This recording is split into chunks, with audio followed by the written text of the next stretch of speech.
तिमी त जापानमा लास्टै घुमिरह हुन्छौ, काम चाहिँ के गर्छौ? तिम्रो काम नै घुम्ने हो कि क्या हो? भाइ मैले नेपालबाट ब्याचलर इन इलेक्ट्रिकल इन्जिनियरिङ गर्दैछु। जापानमा मेरो करियर चाहिँ कस्तो हुन्छ? त्यो खालको क्वेसनहरू चाहिँ फ्रिक्वेन्टली आइरहेको हुन्छ। त्यो कारणले गर्दाखेरिमा आज मैले एउटा भिडियो नै बनाउँदैछु। म पनि सिक्दै गरेको भर्खर जापान आएर सङ्घर्ष गरिरहेको मान्छे हो। मैले बोल्ने कुराहरू भनेको चाहिँ मैले देखेको फिल्ड अथवा काम गरेको र मैले अनुभव गरेको कुराहरू चाहिँ केही तपाईँहरूसँग सेयर गर्न खोज्दैछु है त आज चाहिँ। र जापानमा चाहिँ धेरै इलेक्ट्रिकल इन्टरनेसनल कम्पनीहरू छ, जस्तै Mitsubishi Electric, Hitachi, Toshiba, Fuji Electric, Yokogawa Electric, यस्तो खालको चाहिँ धेरै इन्टरनेसनल कम्पनीहरू छ जसले धेरै इलेक्ट्रिकल इक्विपमेन्टहरू म्यानुफ्याक्चर गर्छ र पावर सिस्टमको फिल्डमा, पावर इलेक्ट्रोनिक्सको फिल्डमा, सेमिकन्डक्टरको फिल्डमा, इन्डस्ट्रियल अटोमेसनको फिल्डमा, इन्डस्ट्रियल कन्ट्रोलको फिल्डमा, यस्तो खालको धेरै फिल्डहरूमा चाहिँ काम गर्दै आइरहेछ र म्याक्सिमम् इलेक्ट्रिकल इन्जिनियरले गर्ने खालको कामहरू भनेको पनि यही पेरिफेरलमा रहेर हो। र नेपालबाट जो इन्जिनियरहरू चाहिँ आउन खोज्दै हुनुहुन्छ उहाँहरूले चाहिँ मेरो काम चाहिँ के हो भन्ने कुरा राम्रोसँग बुझेर अथवा कुन कम्पनीमा आउँदैछु भन्ने कुरा चाहिँ बुझेर आउनु होला।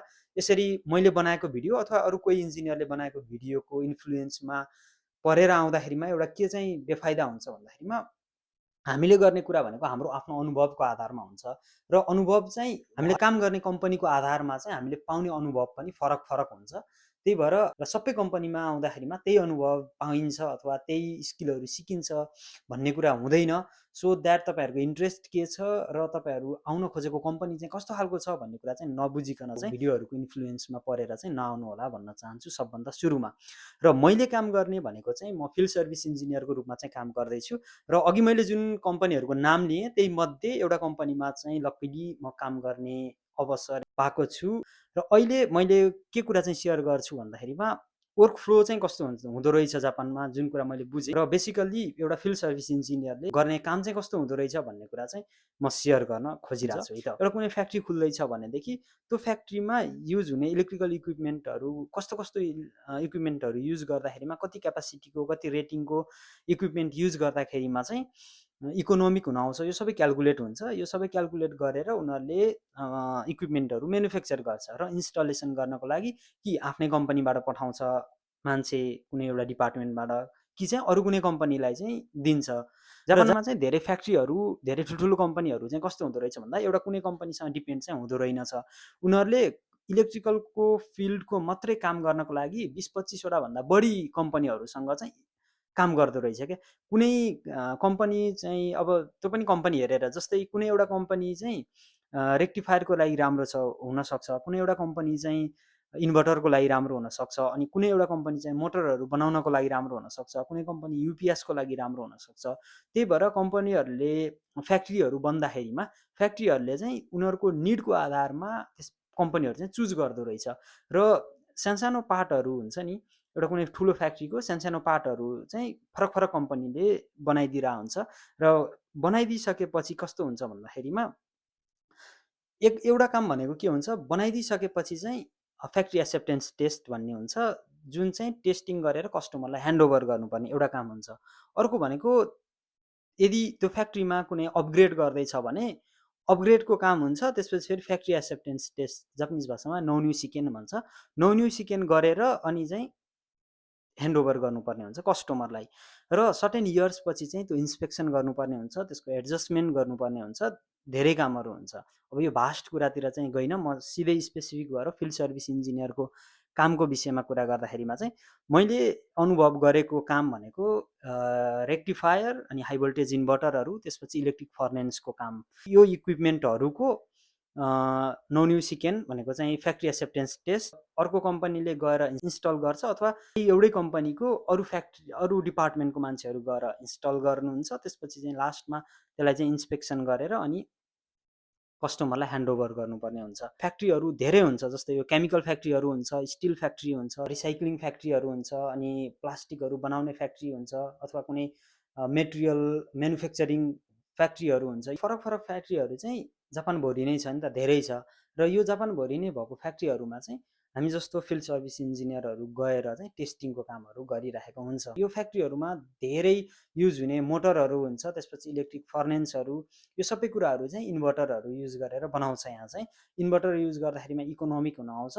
टेस्टिङमा चाहिँ कस्तो पर्छ भन्दाखेरिमा एउटा फ्याक्ट्री एक्सेप्टेन्स टेस्ट भन्ने एउटा नम्बरमा पर्छ, अर्को भनेको इन्सपेक्सनको कामहरू पर्छ म्याक्सिमम। यसमा चाहिँ कस्तो हुन्छ भनेदेखि दुइटै काम हुन्छ क्या, अफिसको काम पनि हुन्छ र गेन्बाको काम, गेन्बा भनेको फिल्डको काम पनि हुन्छ। फिल्डको काम मात्रै हुन्छ भन्ने हुँदैन, कुनै काम चाहिँ असाइन गर्छ, असाइन गरिसकेपछि अब प्रिपरेसन गर्नुपर्छ। अफिसमा चाहिँ प्रिपरेसन गर्नुपर्छ। प्रिपरेसनमा चाहिँ के पर्छ भन्दाखेरिमा जस्तै यो कोते ह्यो बनाउने, त्यसपछि योर्योस्योहरू बनाउने, जुनबानहरू बनाउने भनेको प्रोसिड्योरहरू बनाउने, के टेस्टिङ गर्नुपर्ने हो, कुन कुन इक्विपमेन्टहरू युज हुन्छ, को कतिजना चाहिँ चाहिन्छ अथवा कतिजना चाहिँ जाने हो, त्यसपछि यो सबै कुराहरू अफिस वर्क हो, यो अफिसमा बसेर बनाउनुपर्छ।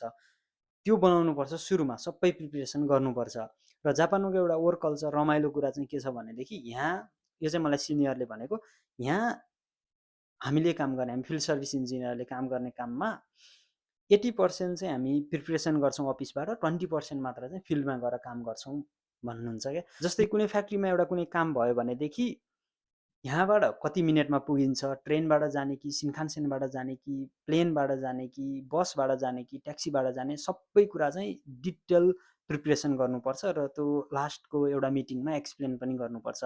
त्यसपछि त्यो सिस्टम कस्तो छ, फेरि जापानमा दुईवटा फ्रिक्वेन्सी छ। यता होक्काइदो साइडतिर भनेको इस्ट साइडतिर चाहिँ 50 हर्जको फ्रिक्वेन्सी छ, त्यसपछि वेस्ट साइडतिर चाहिँ 60 हर्जको फ्रिक्वेन्सी छ। र फ्याक्ट्री अनुसार यो जुन मेन लाइनको सिस्टम हुन्छ त्यो पनि फरक फरक हुन्छ। कुनैमा चाहिँ 110 किलो भोल्टको हुन्छ, कुनैमा 66 को हुन्छ, कुनैमा 33 केबीको हुन्छ, कुनैमा 6.6 को हुन्छ, 3.3 को हुन्छ, एकदम फरक फरक हुन्छ। यो सबै फरक फरक हुन्छ अनि फ्रिक्वेन्सी पनि फरक फरक हुन्छ। त्यसपछि त्यहाँ युज हुने इन्भर्टर अनि त्यसपछि रेक्टिफायर पनि फरक फरक क्यापासिटीको हुन्छ। त्यो इकोनोमिक बनाउनको लागि फ्याक्ट्रीको निड अनुसार डिजाइन गरेको हुन्छ कम्पनीहरूले, सो द्याट फरक फरक ठाउँमा जाँदाखेरिमा चाहिँ फरक फरक इक्विपमेन्ट जसरी नै चाहिँ एनालाइसिस गर्नुपर्ने हुन्छ। यो सबै एनालाइसिसहरू चाहिँ अफिसमा बसेर गर्नुपर्छ डकुमेन्टेसनको। त्यसलाई चाहिँ सिच्योजुम्बी भन्छ, बिजनेस ट्रिपमा जानुभन्दा अगाडि गरिने प्रिपरेसन। यो प्रिपरेसनमा सबै टेस्टिङहरू, त्यसपछि ड्रइङहरूमा मार्क गरेर कुन कुन टेस्टिङ गर्ने हो, पुरानो रेकर्डहरू हेरेर, यदि पुरानो रेकर्ड छ भने चाहिँ पुरानो रेकर्डहरू हेरेर, सिस्टमलाई हेरेर, कस्टमरको निड हेरेर, सबै कुरा हेरेर चाहिँ एउटा पर्फेक्ट प्लानिङ गरिसकेपछि त्यसपछि चाहिँ किकेनियोची भन्ने हुन्छ। त्यहाँ चाहिँ त्यो ठाउँमा हामीले काम गर्ने ठाउँ कुन फ्लोरमा छ, यदि बाहिर छ कि फ्याक्ट्रीभन्दा, फ्याक्ट्रीको पनि बाहिर साइडमा छ कि घरभित्रपट्टि, फ्याक्ट्रीको भित्र इनसाइड रुम छ कि आउटसाइड रुम छ कि, यो सबै कुराहरू। त्यसपछि चाहिँ कस्तो खालको छ एरिया, कति फराकिलो छ कि साँघुरो छ कि, लिफ्ट युज गर्नुपर्ने छ कि, लिफ्ट छ कि छैन कि, भर्याङ छ कि, यो सबै कुराहरू चाहिँ पहिले कस्टमरसँग सोधेर त्यो सबै कुराको प्रिपेयर गरेर किकेनियोची भनेर पनि रिक्स असेसमेन्ट पनि गर्नुपर्छ। रिक्स असेसमेन्टमा चाहिँ के खतरा हुनसक्छ त यो काममा जाँदाखेरिमा भन्ने कुराहरू एनालाइसिस गर्नुपर्छ, त्यो सबै लेख्नुपर्छ। लेखेर एउटा सानो मिटिङ बस्नुपर्छ। मिटिङ बसिसकेपछि चाहिँ यो सबै कुरा, यो खतरा हुनसक्छ, यसको लागि यो काम गर्ने।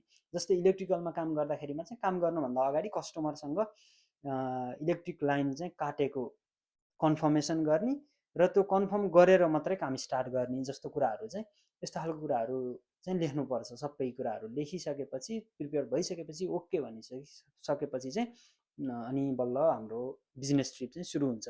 र बिजनेस ट्रिप भनेको फरक फरक हुन्छ कम्पनीको र इक्विपमेन्टको हेरेर सबै फरक फरक हुन्छ। कुनै 2 दिनको हुन्छ, कुनै 1 दिनको हुन्छ। 1 दिनको हुने खालको काम भनेको चाहिँ डाटा मेजरमेन्टको काम हुन्छ। जस्तै कुनै फ्याक्ट्रीमा चाहिँ अब अपग्रेडको काम हुन लागिरहेछ, अपग्रेडको काम हुनभन्दा अगाडिको डाटा चाहिँ के छ त्यो सबै रेकर्ड गरेर ल्याउने, त्यसपछि अपग्रेड भइसकेपछि चाहिँ त्यो डाटा गएर फेरि रिस्टोर गर्ने खालको काम हुन्छ। यस्तो खालको काममा पनि 1 दिनको हुने भयो, त्यसपछि 2 दिन, 3 दिन, 4 दिन, 1 हप्ता, 10 दिन, 1-2 महिनाको पनि हुन्छ। तर 1-2 महिनाकोमा चाहिँ मैले अनुभव गरेको चाहिँ छैन। मैले म्याक्सिमम भनेको 10-12 दिनसम्मको चाहिँ अनुभव गर्न पाएको छु। सो यसरी चाहिँ फ्याक्ट्रीको काम हुन्छ। फ्याक्ट्रीको कामबाट फर्किसकेपछि फेरि सिच्वातो सेरी भन्ने हुन्छ। त्यो भनेको इङ्ग्लिसमा के भन्छ, अब कामबाट फर्किसकेपछि रिपोर्टहरू बनाउने काम। रिपोर्टहरू बनाउनुपर्छ। रिपोर्टमा चाहिँ टेस्टिङबाट आएको रिजल्ट जुन छ त्यो रिजल्ट र यदि हामीले केही कस्टमरलाई चाहिँ रेकमेन्ड गरेका छौँ भने त्यो रेकमेन्डेसन, त्यसपछि चाहिँ यदि कस्टमरहरूको केही निड छ भने चाहिँ त्यो निड, यो सबै कुराहरू समेटेर चाहिँ एउटा डकुमेन्ट बनाउनुपर्छ र त्यो डकुमेन्ट लास्टमा कम्पनीभित्रको कुन कुन डिपार्टमेन्टमा पठाउने त्यो डिपार्टमेन्टहरू पनि लेखेर त्यो डिपार्टमेन्टहरूमा पनि पठाउनुपर्छ र कस्टमरलाई पनि ह्यान्डओभर गर्नुपर्छ, यस्तो भयो यो रिपोर्ट चाहिँ भनेर।